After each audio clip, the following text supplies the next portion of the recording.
Saya ini sholat 80 tahun gak hitam sampai sekarang. Kamu ini sholat berapa tahun sudah hitam? Jadi bukan itu yang Athari sujud.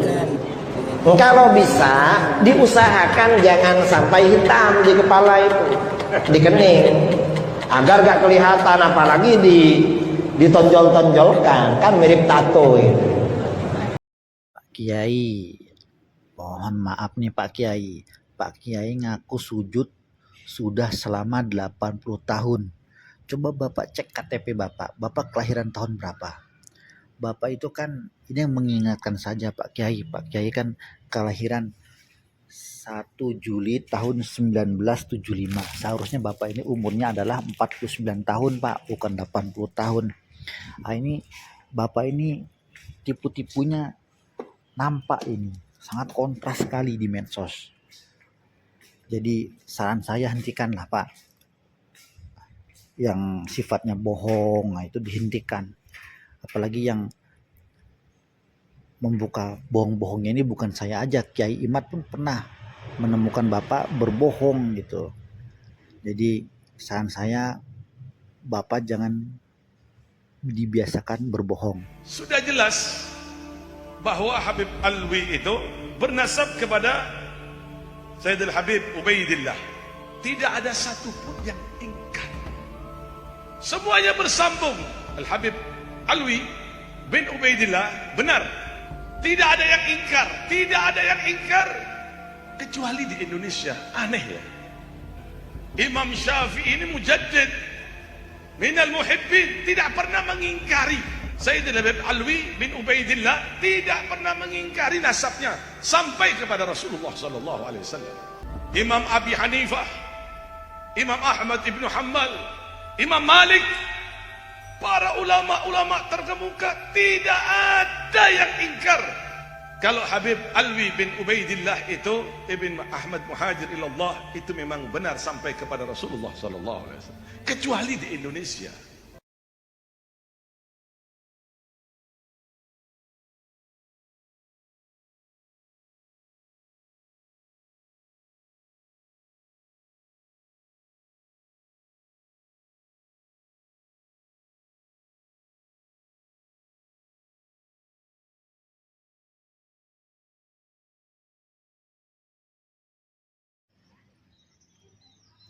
Jadi kawan-kawan begini ya, apa yang disampaikan Pak Muhdor ini sebenarnya tidak terbukti secara dalil, yaitu tentang imam mazhab mengakui, mengabsahkan atau meyakini bahwasanya Alwi bin Ubaidillah ini nasabnya tersambung ke Rasulullah. Jadi kita melihatnya pertama dari segi kelahiran. Imam Hambali itu wafat pada tahun 241 Hijriah, sedangkan Alwi bin Ubaidillah itu tahun 310 Hijriah. Nah, jadi ini saja sudah tidak nyambung. Bagaimana orang yang masih hidup mengklaim bisa mengetahui apa yang terjadi di masa depan, yaitu tentang Alwi bin Ubaidillah. Ini kan jaraknya jauh nih, tahun 241 menuju tahun 310 Hijriah, jauh itu. Jadi ini sama saja Pak Muhdor ini mengklaim bahwasanya para imam mazhab itu ingkar terhadap Al-Quran, ingkar terhadap apa yang disampaikan oleh Nabi Muhammad SAW.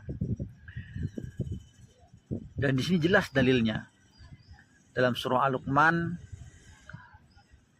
ayat 34. Saya bacakan langsung ini terjemah Indonesianya. Saya merujuk kepada terjemah Depak atau Kemenak. Sesungguhnya hanya di sisi Allah sajalah Bismillahirrahmanirrahim. Sesungguhnya hanya di sisi Allah sajalah pengetahuan tentang hari kiamat, dan dialah yang menurunkan hujan dan mengetahui apa yang ada di dalam rahim.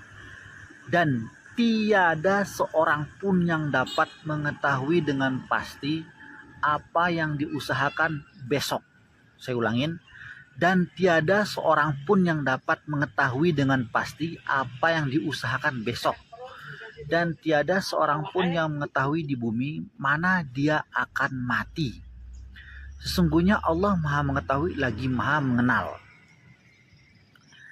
Kemudian saya lanjutkan lagi dalilnya surah Al-An'am ayatnya ke-50. Bismillahirrahmanirrahim. Katakanlah, aku tidak mengatakan kepadamu bahwa perbendaharaan Allah ada padaku, dan tidak pula aku mengetahui yang gaib. Nah, jadi permasalahan masa depan ini hal yang gaib. Dan tidak pula aku mengetahui yang gaib, dan tidak pula aku mengatakan kepadamu bahwa aku seorang malaikat. Aku tidak mengikuti kecuali apa yang diwahyukan kepadamuku. Jadi Nabi Muhammad saja nggak mengetahui tentang masa depan. Nabi Muhammad itu hanya mengikuti wahyu yang disampaikan kepadanya. Dan ini apalagi imam mazhab. Kemudian dalil yang berikutnya adalah surah Al-A'raf ayat 188. Katakanlah wahai Muhammad, aku tidak kuasa mendatangkan kemanfaatan bagi diriku dan tidak pula kuasa menolak kemudaratan kecuali yang dikehendaki Allah. Dan andai kata aku mengetahui yang gaib, tentulah aku membuat kebajikan sebanyak-banyaknya, dan aku tidak akan ditimpa kemudaratan. Aku tidak lain hanyalah pemberi peringatan dan pembawa berita gembira bagi orang-orang yang beriman. Kemudian saya sampaikan dalil yang lainnya, yaitu surah Al-Jin. Bismillahirrahmanirrahim. Dia adalah Tuhan yang mengetahui yang gaib, maka dia tidak memperlihatkan kepada seorang pun tentang yang gaib itu, kecuali kepada Rasul yang diridhoinya. Maka sesungguhnya dia mengadakan penjaga-penjaga malaikat di muka dan belakangnya. Jadi di surah Al-Jin ini sudah semakin jelas di surah Al-Jin ini bahwasanya pertama, yang mengetahui perkara gaib itu hanyalah Allah semata. Adapun dari hamba-hambanya Allah Ta'ala yang dikecualikan, yang diberi pengetahuan tentang perkara yang gaib, yang diberi sedikit pengetahuan dari perkara yang gaib adalah Nabi Muhammad SAW itu Rasul yang diridhoinya. Itu contohnya.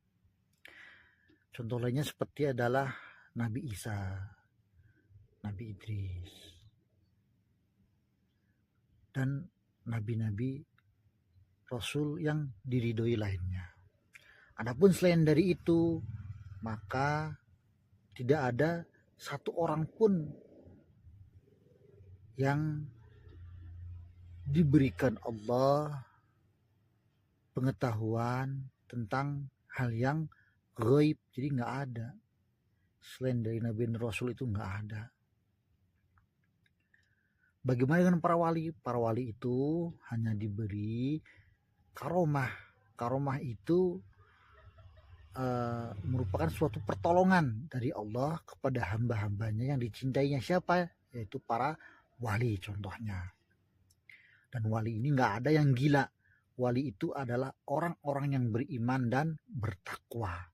Jadi kembali lagi ke topik pembahasan bahwasanya imam mazhab itu tidak mengetahui hal-hal yang bersifat kegaiban tentang masa depan, tentang apa yang terjadi. Kalau masa depan aja tidak mengetahui, apalagi berani mengabsahkan, berani mengklaim, meyakini bahwasanya